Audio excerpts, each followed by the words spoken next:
নমস্কার বন্ধুরা, আজ আমরা কথা বলবো এমন এক পূজা নিয়ে যেটা শুধু ধর্মীয় পুজো নয়, বরং কর্মক্ষেত্রের সঙ্গে আমাদের দৈনন্দিন জীবনের সঙ্গে গভীরভাবে জড়িয়ে আছে। বিশ্বকর্মা পূজা। পুরাণে বলা হয় বিশ্বকর্মা হলেন দেবশিল্পী। তিনি শুধু একজন স্থপতি নন, বরং যন্ত্র, শিল্প এবং কারিগরির আদিগুরু। স্বর্গের ইন্দ্রপ্রাসাদ, শ্রীকৃষ্ণের দ্বারকা নগরী, অশ্বত্থামার শক্তিশালী অস্ত্র সবই তার অপরিসীম দক্ষতার সৃষ্টি।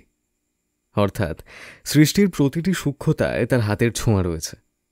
প্রতি বছর ভাদ্র মাসের শেষ দিনে, অর্থাৎ 17 সেপ্টেম্বরের কাছাকাছি সময়, ভারত জুড়ে পালিত হয় বিশ্বকর্মা পূজা। এই দিনে কারখানা, অফিস, দোকানপাট থেকে শুরু করে বড় বড় শিল্প প্রতিষ্ঠান পর্যন্ত সাজিয়ে তোলা হয়।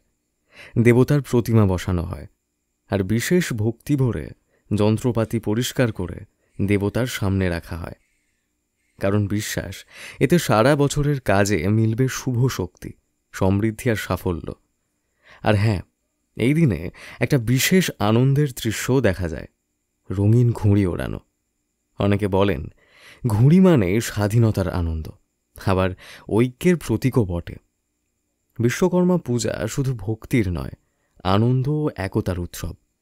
কারখানায় শ্রমিক আর মালিক, অফিসের কর্মচারী আর কর্তা সবাই একসাথে বসে খাওয়া দাওয়া করেন, আনন্দে মেতে ওঠেন। ফলে কর্মক্ষেত্রের সম্পর্ক আরও মজবুত হয়। সবাই মিলে তৈরি হয় এক পরিবার। এই বিশ্বকর্মা পূজা আমাদের একটা বড় শিক্ষা দেয়, শ্রমই শ্রেষ্ঠ, আর কাজের মধ্যেই আছে পূজা। দেবতা বিশ্বকর্মা যেন আমাদের জীবনে নিয়ে আসেন দক্ষতা, সমৃদ্ধি আর আনন্দ।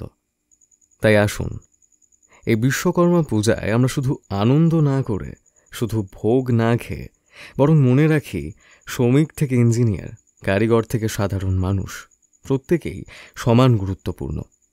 কারণ সবার পরিশ্রম মিলে তবেই এগিয়ে যায় সমাজ, গড়ে ওঠে উন্নত ভবিষ্যৎ।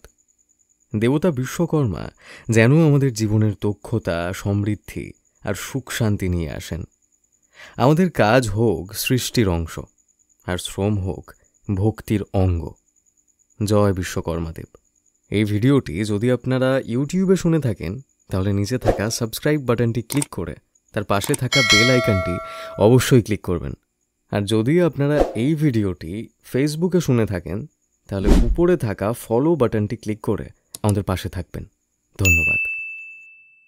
বিশদ জানতে এখনই ডাউনলোড করুন আমাদের অ্যাপ বাংলা ক্যালেন্ডার 2025।